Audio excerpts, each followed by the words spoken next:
Anak ni Piolo na si Inigo Pascual may matinding naging reaksyon sa pagkikita ni Piolo at lihim na anak nito kay Casey Concepcion. Tila kahapon lamang isang nakagulat na balita nga ang siyang umalingaw-ngaw sa social media. Matapos nga ibunyag ng dating kapamilya aktres ang pagkikita ni Piolo at anak nito sa unang pagkakataon. Sa naging kaganapan niyang ito, bumuhos naman na maraming reaksyon ang naturang larawan ng dalawa. Maging ang ina ni Casey na si Sharon Cuneta ay hindi makapaniwala sa mga nangyari. Dahil noong mga panahon na buntis nga ang aktres ay hindi nito inaamin kung sino ang tunay ng ama na dinadala nito. Samantala makikita naman sa larawan na galak si Piolo nang yakapin ang anak nito.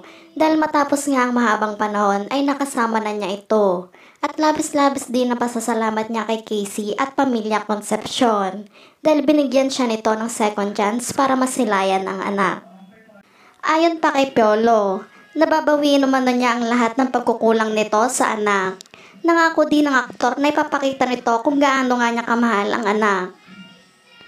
Maging si Casey Concepcion nga ay hindi napigilang maiyak na makita muli nito ang pagkasigla at kasiyahan ng anak. Matapos mangulila sa ama nito ng halos 12 years na hindi makapiling. Ayon pa sa source, nanais umanong papalitan ni Piolo Pascual ang last name ng anak nito dahil Concepcion umanong nakaipelido sa bata.